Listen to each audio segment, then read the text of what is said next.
TS Singhdeo ने मान लिया हम काम नहीं कर पाए, सिंहदेव एक साथ होगा। चलिए ठीक है, खबर बता देता हूं। हमने जो वादा किया था उसे निभा नहीं पाए 30-70, इसलिए चुनाव हार गए। छत्तीसगढ़ के पूर्व डिप्टी सीएम टीएस सिंहदेव ने एक बार फिर बड़ा बयान दिया और विधानसभा चुनाव में कांग्रेस को मिली हार की वजह बताई।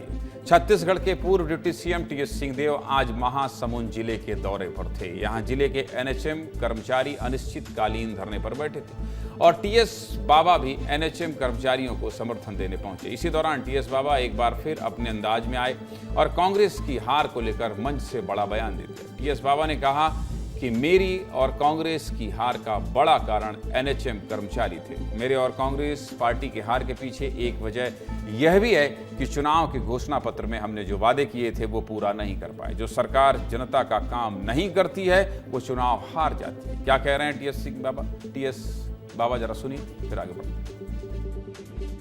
बहनों का या साथियों का काम नहीं कर पाते, वो चुनाव में हार भी जाते हैं। हम लोग भी हारे।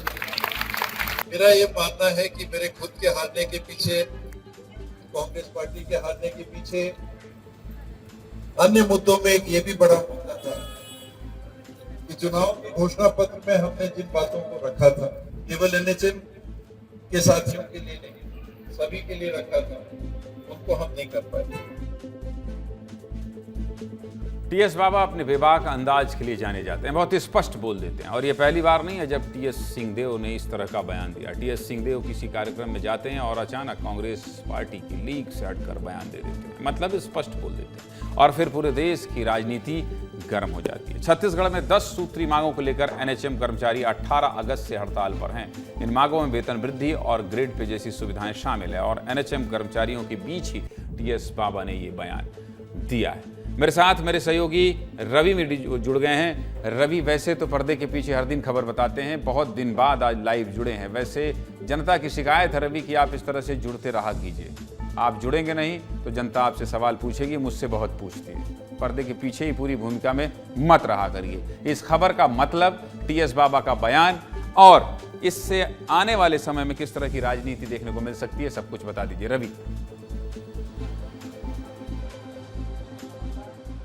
ज्ञानंद जी, टीएस बाबा को आप और हम और पूरा छत्तीसगढ़ सभी बेहतर से तरीके से जानते हैं कि टीएस बाबा बेबाक अंदाज के लिए जाने जाते हैं। जब कांग्रेस की सरकार थी तब भी वो पीएम आवास को लेकर आवाज़ बुलंद करते थे और उसके बाद जब पीएम आवास दे नहीं पाए तो उस विभाग से इस्तीफा तक दे दिया था सरकार में रहते हुए, तब भी बहुत बवाल हुआ था। और उसके बाद जब सरकार चली गई फिर उसके बाद कांग्रेस पार्टी की रायपुर से लेकर दिल्ली तक बैठक हुई। आलाकमान ने भी पूछा कि कांग्रेस पार्टी की छत्तीसगढ़ में हार के पीछे क्या कारण है। उस समय हार के पीछे का कोई कारण स्पष्ट नहीं बताया गया, हार के पीछे का कोई भी वजह नहीं बताया गया। लेकिन जब टीएस सिंहदेव से पूछा गया, कुछ समय बाद ही पूछा गया, विस्तार न्यूज़ ने ही पूछा, तो टीएस सिंहदेव ये बोलते हुए नजर आए थे कि शायद ढाई साल वाला फॉर्मूला नहीं होता तो शायद सरकार वापस आ सकती थी।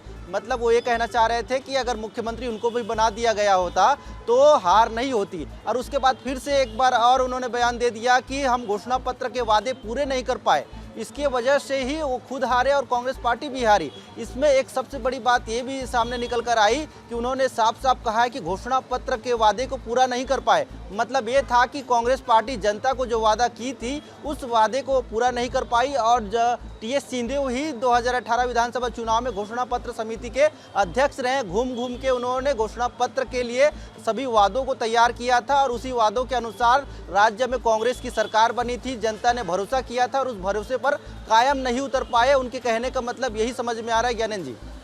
पर रवि, लेकिन मुझे लगता है कि अब जब नए सिरे से बीजेपी ने 1000 दिन का प्लान बना लिया है और आगे 1000 दिन की कार्य योजना बनाकर भारतीय जनता पार्टी आगे बढ़ रही है, तो ऐसे में टीएस सिंहदेव का ये बयान उनकी ही सरकार के खिलाफ कहीं ना कहीं मुझे लगता है कांग्रेस को थोड़ा नुकसान पहुंचाएगी और बैकफुट में भी कांग्रेस को ले जाएगी। ऐसे खुलासे अब तो ये बोलना ही नहीं चाहिए कि हमसे एक गलती हो गई, लेकिन मुझे लगता है कि वो बहुत बेबाकी से बोलते हैं, पर इसका नुकसान हो सकता है रवि।